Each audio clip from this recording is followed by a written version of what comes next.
Cette capsule vous est présentée par la boutique Maixu pour vos peluches et articles décoratifs geek, ainsi que par Evo Retro, marque cool d'accessoires de jeux vidéo et de protecteurs pour mettre en valeur vos collections de figurines Funko Pop ou cartes Pokémon.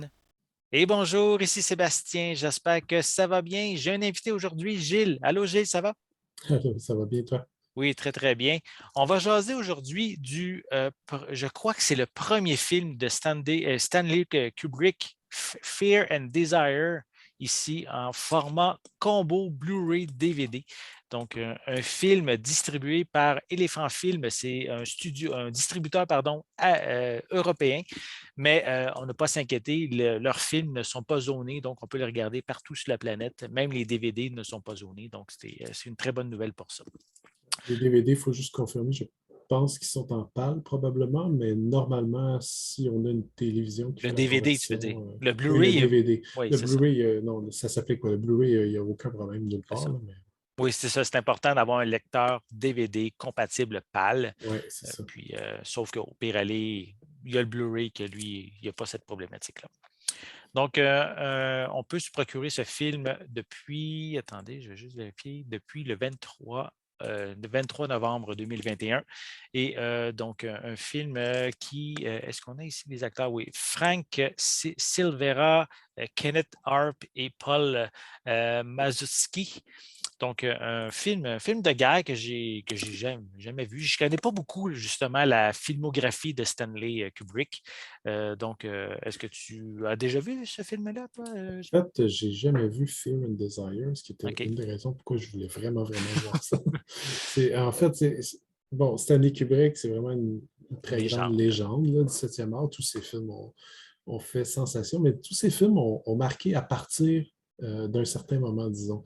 Euh, il y a deux films qu'il a fait au début de sa carrière qu'il a renié par la suite, qui considère que ce pas des films qu'il approuve. Bon, OK. selon la légende, d'ailleurs, Stanley Kubrick aurait essayé de mettre la main sur toutes les copies de Fear and Desire. Mais connaissant aussi son intransigeance, disons, envers son art, il pouvait se rendre jusqu'à 200, 300 prises. Chaque fois, il rendait ses acteurs fous. Euh, donc, reste que malgré un petit peu le fait que le réalisateur ait renié un petit peu Fear and Desire et le film suivant, The Killing, euh, reste que ces deux films sont vraiment très, très respectables. La plupart des critiques considèrent que ça reste d'excellents films. Mhm. Peut-être pas des films au niveau de ce qu'il a fait par la suite, mais en même temps, C'est ses débuts. c'est ses débuts, C'est disons. ça. Là. Donc, oui, Fear and Desire, même dès sa sortie, avait beaucoup impressionné. Ça n'avait pas été un succès, disons, commercial, mais Stanley Kubrick s'était déjà fait remarquer dès son premier film. Là. C'est un film dramatique, un film de guerre. Ça reste un petit peu abstrait dans la mesure où on n'indique pas si ça se passe pendant quelle guerre. Donc, c'est un petit peu Une guerre un drame. fictive, oui, c'est C'est ça. ça, c'est un drame, disons, anti-guerre, là, qui s'en prend un petit peu à cette notion-là en général. D'accord, d'accord. Euh, Est-ce qu'on l'avait dit, c'est un film de 1953, je ne me souvenais plus si je l'avais mentionné.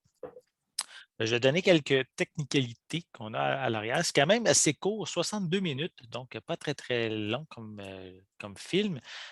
Format d'image 1/37, c'est en noir et blanc. Audio anglais seulement, anglais DTS HD 2.0. On retrouve des sous-titres en anglais et en français. Ici, comme supplément, on a le film pardon, par Nachiketas Wignesan. Excusez pour la prononciation de la personne, mais en gros, souvent, ce genre de supplément qu'on retrouve, c'est qu'il va détailler certains éléments du film, il va parler du film en général, le remettre dans le contexte de l'époque également, ce genre de supplément qu'on retrouve sur les éditions de Éléphant Film. C'est une sorte d'essai vidéo, finalement. Oui, c'est ça. C'est ça. Mais c'est toujours intéressant. On trouve toujours des anecdotes, des éléments qu'on ne retrouve pas nécessairement ailleurs, puisque c'est un essai, comme tu dis, mais conçu expressément pour la sortie de cette édition-là. Donc, c'est vraiment bien. On retrouve par la suite des bandes annonces, les crédits et une jaquette réversible. Je vais le déballer. Je vais prendre le temps de vous montrer comme il faut la pochette. Ce que tu avais mentionné, il y a des sous-titres français, c'est ça? Oui, sous-titres anglais et français, mais le film est seulement en anglais DTS HD 2.0. Oui. Donc, voici le devant de la pochette. À l'arrière, on retrouve aussi... C'est assez provocateur comme pochette. Oui, je vais vous la remontrer. On voit quelques images provenant du film. Voilà.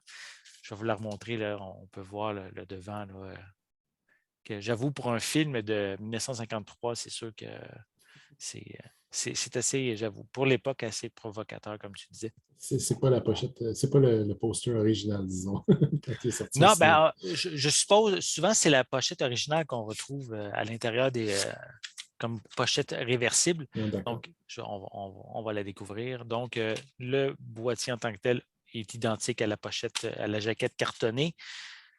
À l'intérieur, on a un petit livret qui nous permet de découvrir des centaines de titres offerts par Éléphant Film. Donc, toujours intéressant de feuilleter ce genre de petits livrets-là. Oui, oui, ça met l'eau à la bouche. Oui. Sinon, on a ici le film en deux formats, le format Blu-ray, DVD, qui reprend en fait l'image qu'on retrouve sur la pochette.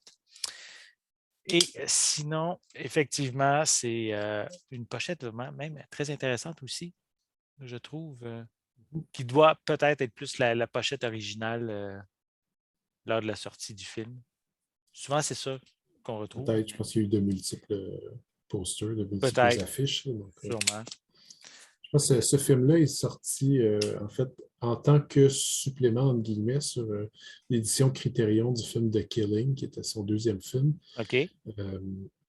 Bien évidemment, cette édition-ci permet d'avoir les sous-titres en français, là, donc ce qui est quand même un plus pour plusieurs. Là. Oui, oui, c'est bien. OK. On va replacer. Voilà.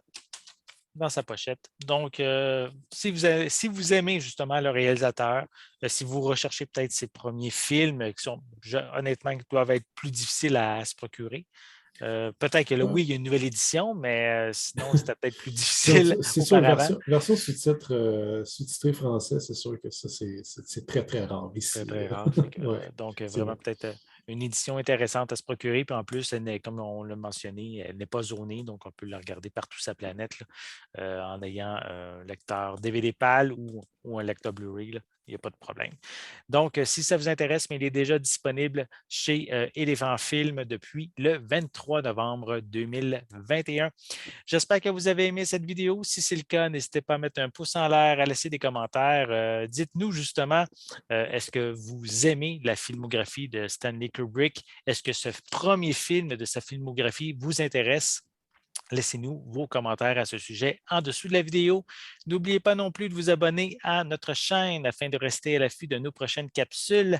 En attendant, on vous souhaite une bonne journée, une bonne soirée et on va être de retour très bientôt. À la prochaine. Bye Gilles. Bye, Sébastien.